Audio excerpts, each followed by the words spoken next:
Allez, on va voir un petit peu au niveau des énergies. On va faire un petit tirage à trois choix. Et moi, j'ai posé la question à Martine, où est-ce qu'on en est au niveau de notre premier guide, au niveau de notre corps? Parce que ce que je ressens, c'est que dans ces énergies du début décembre, les gens sont extrêmement fatigués. Donc, on va faire un tirage à trois choix. Choix numéro un avec la métisse, choix numéro 2 avec le quartz rose, choix numéro 3 avec l'aventurine. Voilà, pour voir un petit peu où est-ce qu'on en est niveau corps, où est-ce qu'on en est niveau épuisement, qu'est-ce qu'on peut améliorer.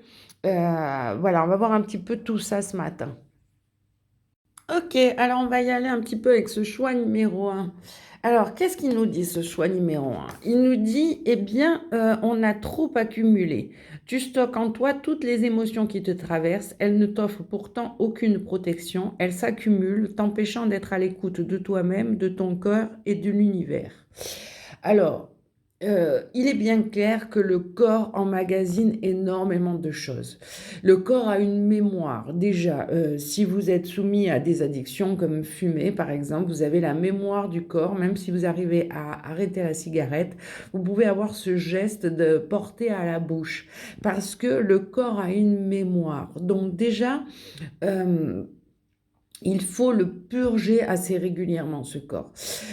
Il faut l'entretenir et, comment pourrait-on dire? Pour l'entretenir au mieux, il faut déjà le faire de manière saine. C'est-à-dire que tout ce que vous mettez dans votre corps, déjà, va vous aider ou non à le purifier. Donc déjà, si vous avez une alimentation saine, que vous ne faites pas trop d'excès, que vous mangez plutôt léger le soir, vous allez l'améliorer dans le sens où vous allez pouvoir passer une meilleure nuit, la nuit étant réparatrice. Dans les voyages astro, vous pouvez avoir des réponses. Dans le fait de bien dormir tout simplement, vous pouvez aussi réparer votre corps. Alors, le cœur, c'est un mécanisme aussi, c'est une pompe et on peut arriver à vider le cœur, comme on viderait, alors l'image est pas très folichonne, mais comme on pourrait vider une piscine. C'est-à-dire que on est à débordement de ce cœur, on a emmagasiné des relations passées, on a emmagasiné pardon, des déboires, on a emmagasiné des contrariétés et il faut absolument le purger. Et c'est possible. C'est possible. Pour ça, qu'est-ce qu'on peut faire? Je vous l'ai dit, se coucher tôt, l'importance de qu'est-ce qu'on va mettre dedans. Et surtout, surtout, prendre un papier, un crayon et écrire tout ce qui nous vient à l'esprit, tout ce qui nous vient à l'idée. Pourquoi aujourd'hui j'ai de la tristesse en moi?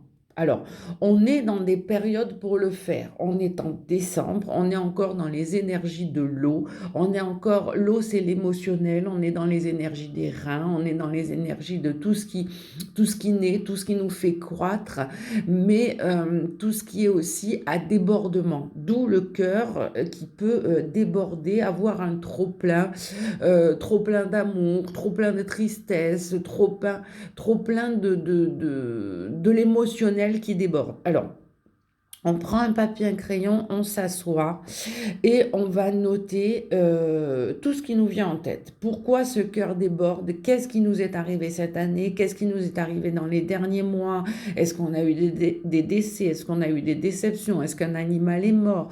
Est-ce que, je ne sais pas, moi, on a eu du bonheur aussi? On va tout noter pour mieux regarder pourquoi ce cœur et ce corps ont un trop-plein. Qu'est-ce qu'on va pouvoir purger? Qu'est-ce qu'on va pouvoir assainir? Si c'est de l'émotionnel positif, si c'est quelque chose qui nous a mis en joie, mais qu'on a un débordement tout de même, ça veut dire qu'on a un chakra qui est mal fermé à ce niveau-là. Donc il va quand même falloir le refermer. Être dans l'émotionnel, c'est bien. Être trop dans l'émotionnel, ça nous décharge. Donc en fait, on sent qu'on a un petit peu un trop plein. Donc il faut le purger par des écritures hein, et essayer d'écrire tout ce qui nous passe par la tête pour voir un petit peu vers quoi on va et qu'est-ce qu'on a Et au fur et à mesure de ce qui nous vient, continuer d'écrire et d'écrire et d'écrire encore pour aller jusqu'au terme de ce qui nous vient. Par exemple, si c'est un trop plein d'amour, si on a aimé trop une personne, pourquoi on l'a aimé autant? Est-ce que c'était la personne par elle-même? Est-ce que c'était les pouvoirs qu'on lui a donnés? Est-ce que c'était qu'on l'avait trop mis sur un piédestal? Est-ce que c'était... On va l'analyser un petit peu, ce trop plein, pour savoir un petit peu vers quoi on part. La première des choses, c'est ça. Le corps nous parle, il est en surcharge. Il faut réduire absolument cette surcharge, il faut réduire ses émotions pour que les prochaines puissent y entrer, se faire une place. Qu'est-ce qu'on nous dit après? Voguer. On est bien là-dessus, justement. Laisse-toi porter par les flots de la vie, bercé par le vent de l'univers, guidé par la lueur de la lune. Tout autour de toi, tous ces signes quotidiens te mènent vers ton juste chemin. Laisse-toi juste porter. Le corps en a assez d'emmagasiner. Il y a un moment maintenant, il faut le laisser porter, il faut le laisser se décharger, il faut arrêter de cumuler toutes ces émotions sans pouvoir les vider. On ne peut pas, on ne peut pas tout contrôler. On est dans une vague de gens qui sont plutôt contrôlants et qui veulent avoir la main mise sur tout. Or, les cycles de la vie font que plus on lâche et plus on va vers quelque chose de concret. C'est bizarre à dire, mais pourtant c'est ça. Plus on va lâcher, moins on va contrôler et plus l'univers va mettre en place quelque chose qui va nous satisfaire, quelque chose qui va nous porter vers quelque chose de beaucoup plus concret. Si nous nous accrochons à des rêves, à des personnes, à des choses que nous voulions voir mises en place, mais que ça ne fonctionne plus, on sera forcément malheureux. On ne va pas arriver à finir cette année en beauté, on ne va pas arriver à se projeter vers 2026. Il faut lâcher le cumul du corps. Il faut pour ça laisser voguer. Laisser voguer vos pensées, laisser voguer des vents nouveaux, aller s'aérer. Euh, tout ce qui va avoir trait à la nature, tout ce qui va avoir trait à aller se promener, aller au bord de l'eau, aller vous êtes dans des marchés de Noël, aller dans des fêtes, aller dans des manèges, retrouver un petit peu votre enfance, votre joie de vivre, regarder les enfants s'amuser, faire une pêche au canard. Pourquoi pas aller vous-même faire une pêche au canard? C'est bête à dire, mais on s'interdit beaucoup de choses en tant qu'adulte et c'est pour ça qu'on le cristallise dans le corps. On s'interdit par exemple de rire à plein poumon, on s'interdit de faire une pêche au canard, on s'interdit peut-être de faire un manège, une grande roue, alors qu'on est dans une période propice à justement à laisser, à lâcher, à laisser voguer. On peut avoir envie d'aller faire des trucs idiots et c'est tout à fait en accord avec ce que nous demande cette fin d'année qui est de lâcher, d'arriver à ne plus cristalliser ses émotionnels parce que c'est ça qui nous fait du mal, c'est ça qui nous fait sortir de la maladie, c'est ça qui nous rend un petit peu aussi fermés. Alors j'allais dire acariâtre, le mot est un peu fort, mais oui, quand on s'interdit trop de choses, quand on cristallise, quand on veut tout contrôler, eh bien souvent on ne va pas vers quelque chose de gai, on va vers quelque chose où ça nous mène à l'épuisement. C'est-à-dire qu'à un moment donné, on peut avoir un journal et se dire, par exemple, tiens, je vais faire ça, ça, ça, ça, ça, ça, ça. Oui, c'est très bien pour se sortir d'une situation difficile sur un moment donné, pour aller vers quelque chose de concret sur un laps de temps de 3, 6 mois, un an. Mais au bout de 2 ans, vous allez à l'épuisement. Au bout de 2 ans, si vous ne lâchez pas et que vous ne laissez pas reposer votre corps, votre mental, que vous ne faites pas des choses un petit peu comme les enfants, un petit peu comme les animaux, que vous ne reveniez pas à votre intuition, eh bien, ça ne va pas aller. Donc, c'est pour ça qu'il faut lâcher. Donc, autorisez-vous dans ces périodes-là à justement aller faire, eh bien, peut-être cette pêche au canard. Alors, c'est idiot, mais il va y avoir la foire, je schématise un peu, mais faites des manèges, faites quelque chose qui vous rend heureux. Revenez à ce que vous faisiez quand vous étiez enfant. Faites des choses qui vous rendent heureux. Allez vous promener au bord de l'eau, allez voir les lumières de Noël, allez voir les petites crèches dans certains villages, reprenez contact avec des amis amis, aller boire un chocolat chaud, lâchez. Ce qu'on vous demande, c'est de lâcher. Pour ça, il y a un animal qui s'invite. Et c'est l'orignal. Alors, il s'invite beaucoup quand on a la notion de sagesse. Hein, c'est un animal qui revient régulièrement, puisque je vous laisse lire la carte. Il permet à la fois de garder les pieds sur terre et à la fois d'avoir une petite partie aussi un petit peu dans les étoiles. Voilà. Et c'est ce que je vous disais, c'est très exactement ce que je vous disais. C'est-à-dire que tout en gardant les pieds sur terre, on ne vous demande pas, l'univers ne vous demande pas non plus de devenir euphorique du jour au lendemain, alors que vous aviez un corps qui est crispé, qui est courbaturé, les épaules surtout sont atteintes, on le sent, le poids que vous y mettez dessus. On ne vous demande pas de tout envoyer valdinguer d'un coup et de lâcher et d'aller courir dans la nature comme si rien ne s'était passé. On vous dit de garder les pieds sur terre, vous êtes bien dans cette réalité, ce que vous avez fait a été utile, vous l'avez ancré, vous êtes allé vers quelque chose de bien dont vous aviez besoin. On vous demande juste maintenant de réintroduire du rêve. Voilà. Vous avez porté, maintenant on va y réintroduire du rêve et de la sagesse. Donc, vous avez à la fois ce brin de folie de dire, eh bien, je vais faire des manèges, je vais faire ci, je vais aller au bord de l'eau, etc. Mais tout en ayant les pieds sur terre quand même. Voilà. Et qu'est-ce que vous dit aussi l'univers? D'aller vers l'unité. Voilà, la réponse de tous vos problèmes, de tous vos maux, de ce qui est cristallisé dans votre corps, c'est que vous vous isolez en voulant tout contrôler. Or, en fait, le lâcher-prise et le juste milieu des deux vous amène à vous, comment dirais-je, à vous tourner ou à vous retourner de nouveau vers l'unité, c'est-à-dire vers les gens. Alors, pas forcément, Martine me dit, pas forcément vers des gens que vous connaissez, mais pourquoi pas dans ces manèges, dans cette pêche au canard, parler à quelqu'un qui mange des gaufres, parler au monsieur du kiosque, enfin, vous retournez vers des gens nouveaux. Il ne manque pas de gens nouveaux. L'unité, c'est la terre entière, c'est le monde entier. Donc, pourquoi toujours se cristalliser vers quelque chose qui vous a fait du mal, hein, dont vous avez encore les traces dans le corps, vous avez encore ces sillons un petit peu à vif, alors qu'il y a des milliards et des milliards de gens sur cette planète. Tournez-vous, hein, réintroduisez de la joie et tournez-vous vers le reste du monde. Il n'y a pas que certaines personnes dans ce monde-ci, il y en a bien d'autres, bien d'autres. Donc c'est très important d'avoir un regard sur le monde entier, sur l'unité. Vous avez besoin de quoi? Alors, on a ici la renommée. Il y a un moment donné, eh bien, la renommée, c'est aussi lâcher. C'est-à-dire qu'à un moment donné, autorisez-vous, on l'a vu un peu plus haut, autorisez-vous à lâcher. La renommée, ça va un moment, le contrôle, ça va un moment. La renommée, c'est un masque. La renommée, c'est simplement vouloir paraître auprès de certaines personnes avec beaucoup de sagesse, beaucoup de recul, beaucoup de prestance, beaucoup de choses comme ça. Or, la vie est cyclique. On ne peut pas toujours être parfait. On ne peut pas toujours être la personne qui va aiguiller tout le monde.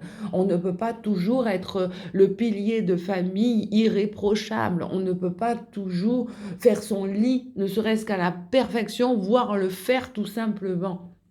Lâchez dans ces fêtes de fin d'année, laissez tomber votre lit, laissez tomber votre masque, sortez et allez faire des choses qui vous amusent, qui vous inspirent. C'est ce que votre corps a besoin, de lâcher prise, de joie, de gaieté, de cette petite part de folie. Il va falloir renouer avec ça pour arriver à quoi?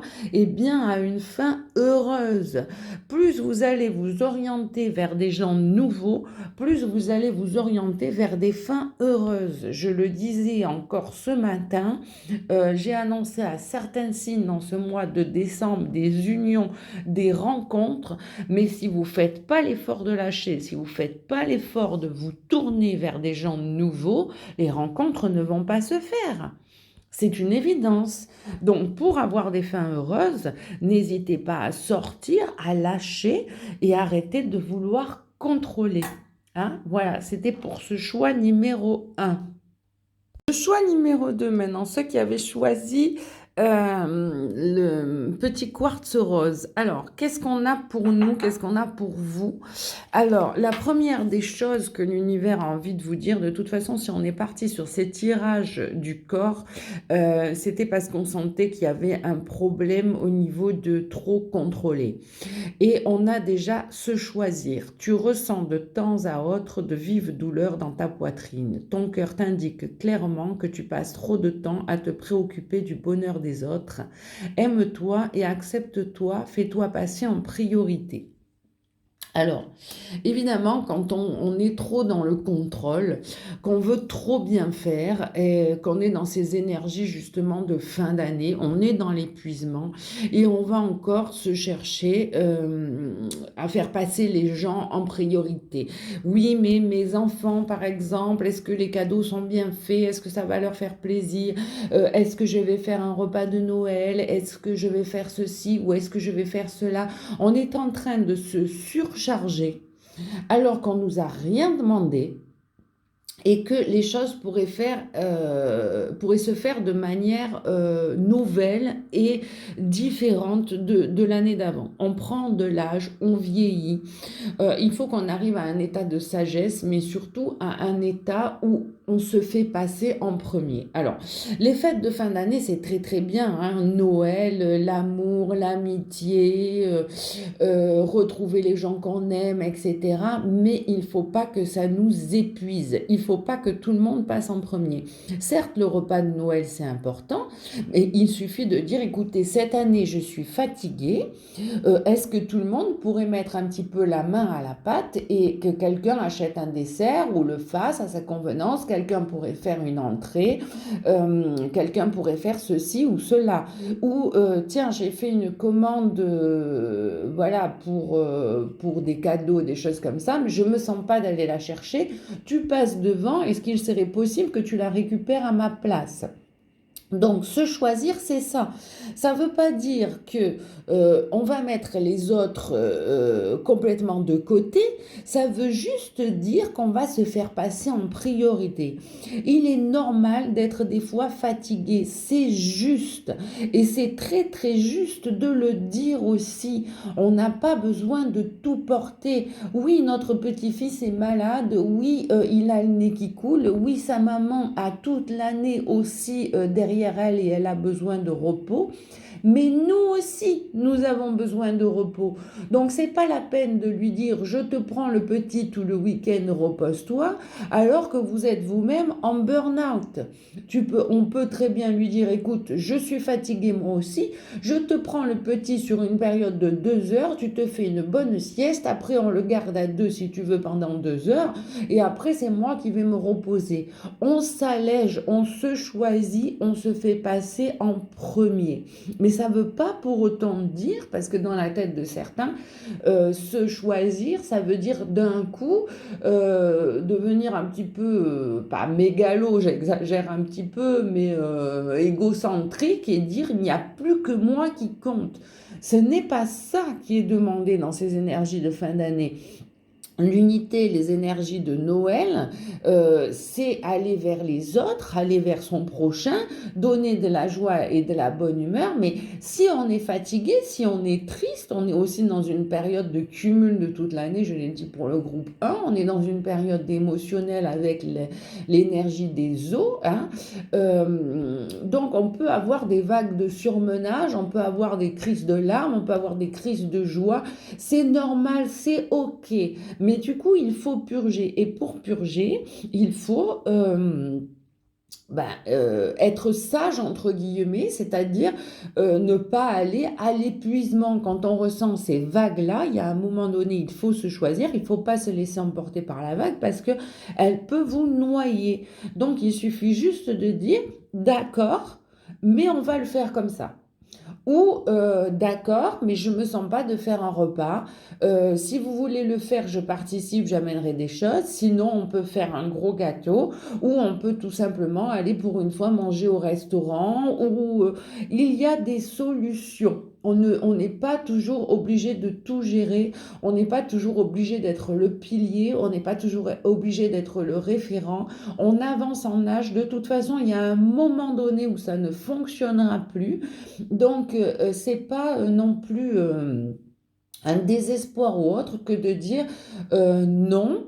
On a fonctionné pendant des années comme ça, mais cette année, moi, ce n'est pas ce dont j'ai envie. Voilà, on a tout à fait le droit de se prioriser et de le dire sans pour autant rejeter les autres. C'est très très important. On a au même titre que le choix numéro un cette carte qui est donc voguée. Laisse-toi porter par le flot de la vie, percé par les vents de l'univers, guidé par la lueur de la lune. Tout autour de toi, tous ces signes quotidiens te mènent vers ton juste chemin. Laisse-toi juste porter. C'est-à-dire que se choisir, ça veut aussi dire, eh bien, lâcher un petit peu et laisser aussi la possibilité aux autres de prendre les rênes, comme on vient de le dire, soit en le demandant, soit peut-être tout simplement qu'ils vont s'en rendre compte. Eh bien, même si ce repas de Noël, nous l'avions toujours fait, même si ça se passait chez nous, même si un certain nombre de choses, eh bien, on peut lâcher cette année et dire, bah, pourquoi pas le faire chez toi? Pourquoi pas le faire comme ça? Pourquoi pas le faire au restaurant? Pourquoi pas aller le faire chez des amis? Pourquoi pas aller le faire chez Mickey à Disney? Pourquoi pas? Pourquoi ne pas changer? Voilà. Et laisser voguer les choses, ça veut dire aussi ne pas toujours, mettons, on se dit on va le faire chez Mickey. Eh bien, évidemment, ça a un coût, mais se faire passer en priorité, ça veut aussi dire mettre de l'émerveillement, je l'ai déjà dit au groupe 1. Donc, parfois, eh bien, ça a un coût, certes, mais c'est pas forcément ce qu'on va regarder. On va laisser voguer. Et oui, ça a un coût de peut-être aller manger au restaurant, mais ça a aussi un coût pour nous, qui est de se dire, eh ben, je suis passée une étape au-dessus. J'ai aussi pu dire que je n'avais plus envie de faire ceci ou cela. Et même si ça a coûté un petit peu plus cher, eh bien, on fera peut-être un peu moins de cadeaux dans le matérialisme et on mettra un petit peu plus d'émerveillement. Si on va dormir une nuit chez Mickey, bien certes, ça va être une manière différente de passer Noël, ça va être un allègement pour la personne, ça va être un allègement certes financier aussi, mais ça va être un bonheur du cœur et on va lâcher et on va laisser la chose comme ça et on va se dire, eh bien pourquoi pas après tout un peu moins de cadeaux et un peu plus d'émerveillement. Alors évidemment, c'est un exemple. Mais c'est ça aussi, se faire passer en priorité. Ça peut être tout à fait l'inverse aussi. Et de dire, écoutez, cette année, excusez-moi, je n'ai tout simplement pas envie de venir fêter Noël avec vous. Je suis trop fatiguée et je préfère me faire un petit quelque chose moi seule et partir 3 jours tout simplement moi seule. Même ne soyez pas choqués, mais c'est simplement ce dont moi j'ai envie, ce dont je ressens le besoin. Alors, ce sera peut-être pas du coup aller chez Mickey, mais ce sera peut-être aller passer 3 jours à la neige seul pour se retrouver, pour se ressourcer, parce qu'on n'a pas envie d'être dans le brouhaha des fêtes de Noël et de sa famille. Et c'est juste aussi, on peut se choisir aussi comme ça. On l'explique, on le dit, c'est tout simplement ça. Alors, quel animal s'invite pour ce genre de choses, eh bien là on a, il ne veut pas venir dis donc, on a la noblesse avec l'élan. Célébrez vos accomplissements avec humilité. Vous êtes couronné de succès. Des forces puissantes vous guident. Votre capacité à surmonter les défis est illimitée. Donc vous voyez qu'en lâchant, l'univers est derrière vous. Hein, vous êtes peut-être plus noble qu'en voulant tout assumer. Vous dites honnêtement les choses et ça c'est de la noblesse pure. Vous dites je suis fatigué, vous dites je n'en ai pas envie, vous dites vos ressentis, vous faites preuve d'humilité et l'univers est derrière vous. Et c'est bien ce qu'on vous dit, c'est bien ce que vous disent d'ailleurs vos guides, hein, et cet élan qui est là avec toute sa noblesse, c'est de retrouver la quête du sens et retrouver les perceptions dans le même temps. C'est-à-dire que vous vous étiez tellement oublié que vous aviez perdu de vue votre destination et vos perceptions. À force de faire passer les autres avant vous, vous ne savez plus ce que vous voulez, vous ne savez plus ce que vous aimez, vous ne savez plus où vous en êtes. Et ça, c'est un moment absolument terrible parce que, eh bien, on n'a qu'une vie. Alors, c'est faux, on en a plusieurs, mais on vit la vie inverse de celle qu'on avait avant. Donc, si on était, par exemple, roi, reine dans l'abondance, l'opulence avec une cour, on peut vivre une vie d'ermite et d'isolement ou vice-versa. En général, on vit la vie inverse de celle qu'on a eue précédemment, mais en tout cas, on vit une vie différente pour apprendre des choses différentes et pour savoir vers où on va et vers quoi on se destine. Donc, il faut arrêter de se perdre dans les envies des autres et bien se retrouver. Si on a envie d'être en société, si on a envie de briller, et parce qu'on a été dans sa vie d'avant ermite, eh bien c'est ok. Si on a envie dans cette vie-là d'être isolé et de plus avoir une cour tout le temps autour de nous qui nous pompe à ce moment-là énergétiquement puisqu'on n'est plus dans le même rendu, eh bien c'est ok. Il faut juste savoir quelle est notre quête de vie, quelle est notre quête de sens dans cette vie-ci. Et je vous dirai la même chose qu'au groupe 1, n'hésitez pas à faire du journaling. Marquez, qu'est-ce qui me porte aujourd'hui? Qu'est-ce qui a du sens pour moi? Est-ce que c'est un beau sac à main?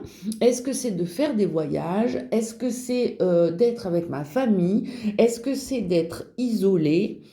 Qu'est-ce qui a réellement du sens pour moi? Voilà. Là, on voit quelqu'un d'heureux parce que c'est quelqu'un qui retrouve la quête de sens. Donc, elle reprend sa vie en main avec toute cette noblesse de dire je lâche prise et je dis ouvertement les choses avec humilité et je me retrouve. Et je retrouve aussi les bonnes perceptions, c'est-à-dire au même titre qu'un animal, que cet élan, qu'est-ce qui me met en joie? Manger un fruit, est-ce que ça me met en joie?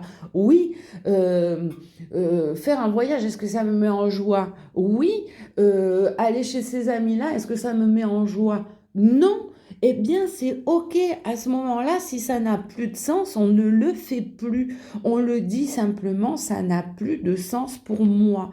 Je sors de je sors de ce cycle-là, je vais vers 2026 avec une autre optique. Je me fais passer en premier, je ne marche pas sur les autres, mais ça ne me convient plus, je lâche.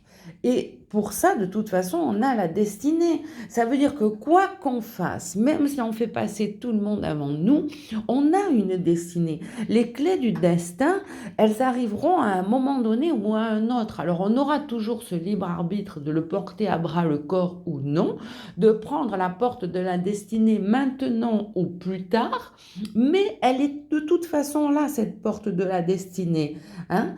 Donc, il faut que le cœur, pour ça, se retrouve et qu'on arrête de mettre un masque un petit peu mensonger sur ces émotions-là, qu'on arrête de toujours être le bienveillant par excellence, celui à qui on peut tout dire, le confident par excellence. Non, on a aussi un cœur qui peut se blesser, un cœur qui peut avoir un trop-plein.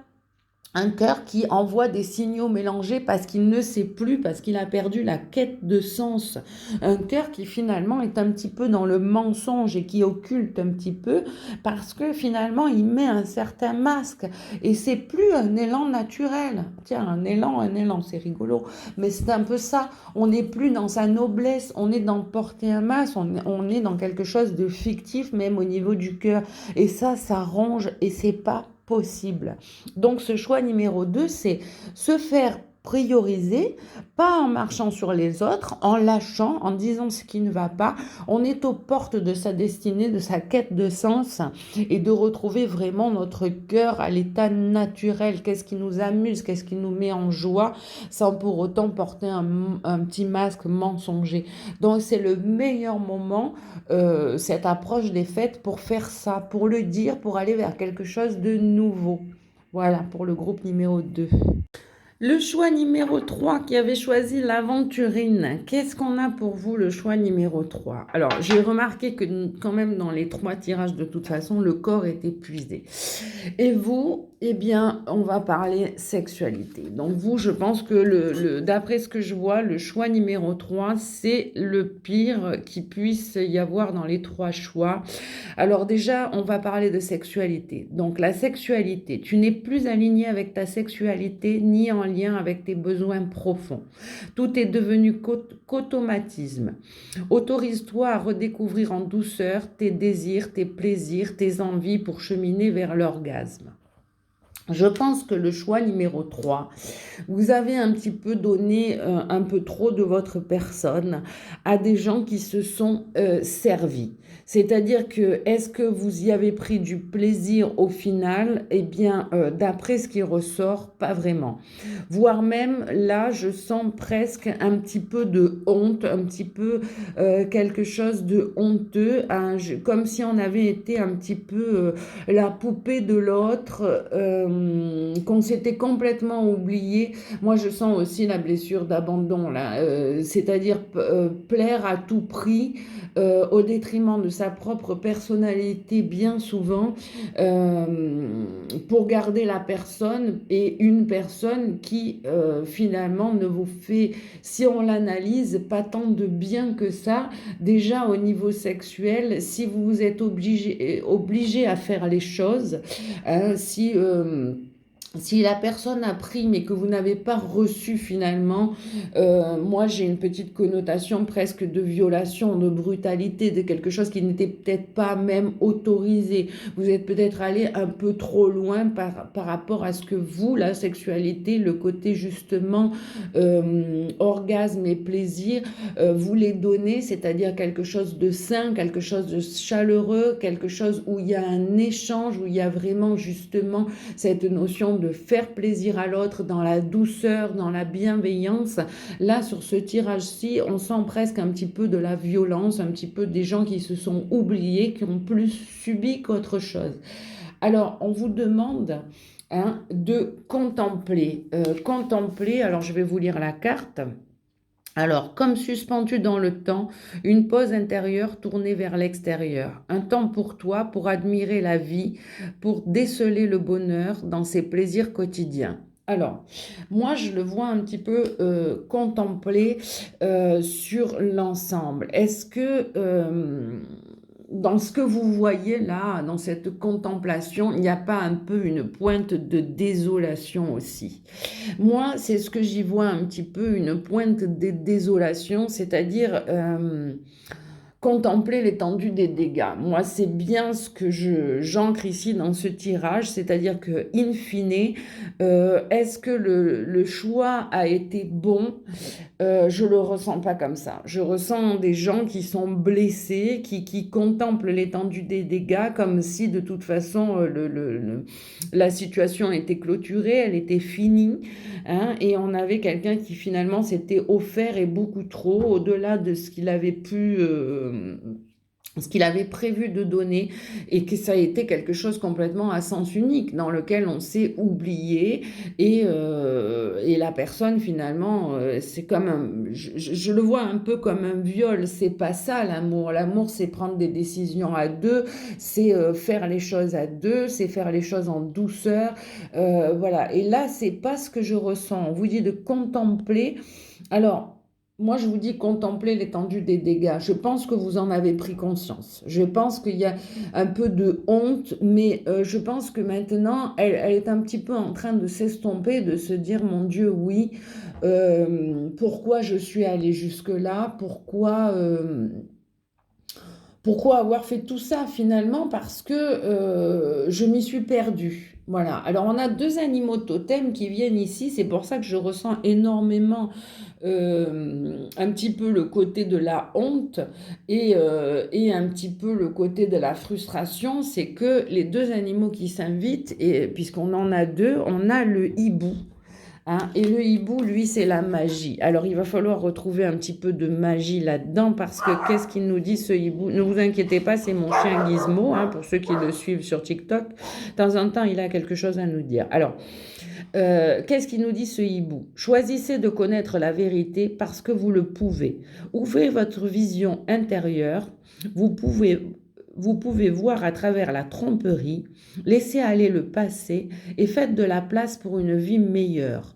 Levez-vous. La magie et la sagesse sont vos droits de naissance. Donc, c'est pour ça que je vous dis qu'à mon avis, vous avez perdu cette magie dans le couple, vous avez perdu cette alchimie, hein. L'autre vous l'a un petit peu volé, alors que vous savez que de par votre naissance, vous y avez droit. Vous êtes un être humain à part entière, vous êtes là dans ce monde pour co-créer avec l'univers, mais dans le sens de l'amour, dans le sens de la beauté, dans le sens de la magie.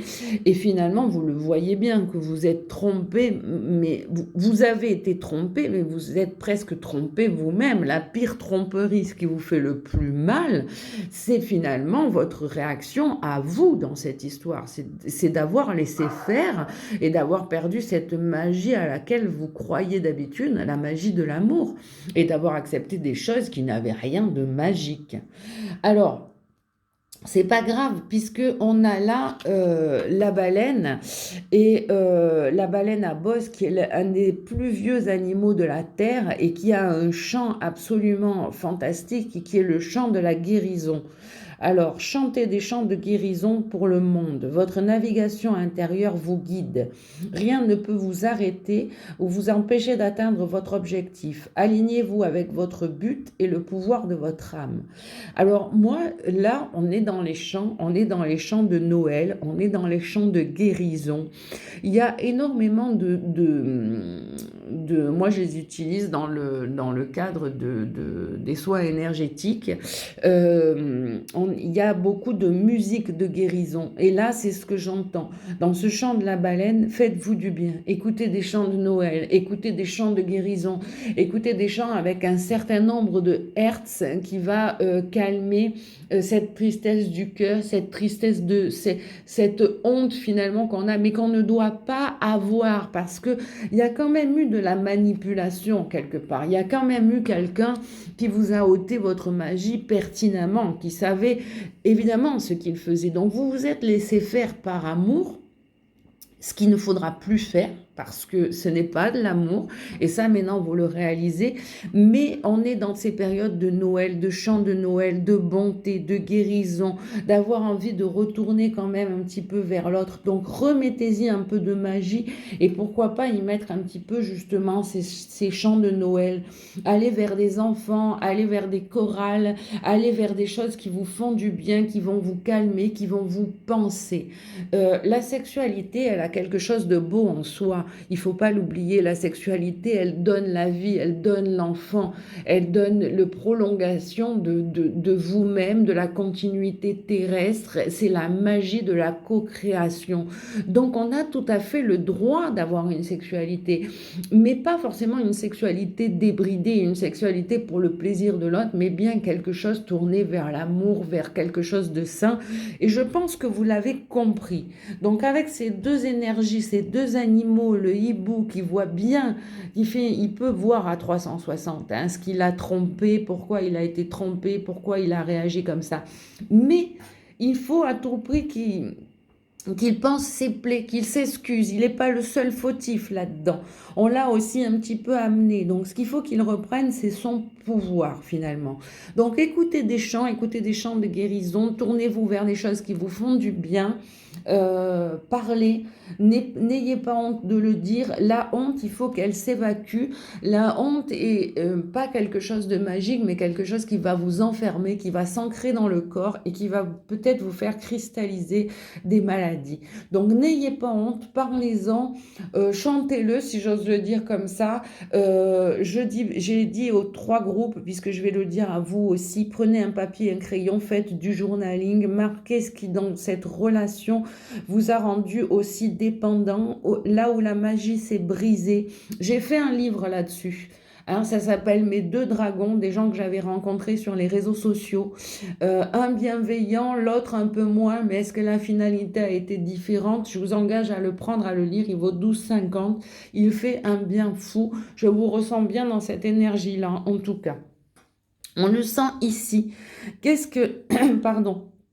Qu'est-ce qui s'est passé du coup? Vous y avez laissé en santé, ça a été terrible. Ça a été terrible parce qu'il y a eu cette dualité, vous en êtes voulu, vous en voulez encore. Il y a cette connotation d'âme, de dualité, de pourquoi j'ai fait ça? Est-ce que je suis une imbécile? Est-ce que je suis un imbécile? Pourquoi je suis allée jusque-là alors que véritablement je voyais que, eh bien, ça n'allait pas? Donc, on a vraiment cette phase santé, cette phase honte, cette phase cristallisée, cette phase où ça vous a rongé littéralement de voir comment vous avez été manipulé et de ne pas vous en être rendu compte. Donc, connectez-vous à votre âme. Qu'est-ce qu'elle a à vous dire? Écrivez-le. On est sur une âme qui saigne, qui a des choses à dire, qui a des pansements. Hein, on l'a là, elle a besoin de pansements. Elle est en perte énergétique. Tiens, venez me voir aussi. On peut tout à fait faire un soin énergétique dans des cas comme celui-là. On a des lésions dans cette âme. On a des fuites énergétiques, on a des fuites de douleur, on a des fuites de dualité, on a des fuites à santé. On le cristallise sur le corps. Il faut absolument lui parler, la rassurer, lui dire qu'on comprend, qu'elle n'est pas la seule fautive, qu'on a cette blessure d'abandon qui a fait qu'on s'est survendu comme si rien n'était grave, alors que finalement ça l'était pour nous. Et c'est juste de le dire que c'était grave, mais il faut juste arriver à le sortir, à passer au-dessus, à penser cette âme, à s'excuser auprès d'elle et tout simplement à retrouver les valeurs. Et quelles sont les valeurs? Ben, les valeurs, c'est l'amour. Pourquoi on a tant perdu de vue l'amour? Qu'est-ce que c'est que l'amour? Déjà, l'amour, il existe de milliers de façons. Il y a l'éros, bien entendu, où c'est le plaisir des sens, où on s'est abandonné peut-être trop à quelqu'un qui nous a un peu surjoué la partition. Mais on a aussi l'amour filial, l'amour entre deux personnes, l'amour entre un frère et une sœur, l'amour entre tout simplement deux amis. Donc, on peut aussi avoir cette notion de l'amitié qui vient penser là aussi nos blessures et qui nous aide à y voir plus clair dans l'amour. Non, l'amour, ce n'est pas une relation basée sur la sexualité et encore moins sur la domination ou sur l'oubli de soi-même. L'amour, on est bien là autour d'un cercle à part égale, on est porté. On voit ces deux petits cœurs qui sont portés au milieu d'une auréole. Moi, j'y vois là une auréole d'aura, c'est l'aura porteur de deux êtres qui s'aiment, il n'y en a pas un qui est plus haut que l'autre. Donc voilà, retrouver les valeurs et les bases de l'amour. Mais c'est bien parce que sur la dernière carte, on voit qu'on va bouger, on voit qu'on va continuer ce chemin, on voit qu'on a compris. Et alors peut-être dans certains cas, il y aura un déménagement. On va quitter la personne avec laquelle on était, la personne qui nous a fait subir ça, si on y était encore, eh bien, ça va changer, on va partir. Et si on n'était plus avec cette personne-là, que c'est définitivement fini, en tout cas, on va remettre de l'énergie du mouvement, on va clôturer la chose et on va s'offrir de nouvelles clés pour avancer dans la vie, pour avancer vers quelque chose de nouveau en lien avec l'amour et la guérison. Donc, pour ce groupe 3, il n'y a rien de dramatique en soi. On a évaluer le montant des dégâts, on l'a contemplé, ce champ de ruines, on sait, on voit, on va l'écrire, on va se sortir de là en santé, mais on va vraiment retrouver la notion d'amour et la notion de repartir sur quelque chose de fort, de sain et de beau. Donc tout va bien. Voilà pour le choix numéro 3.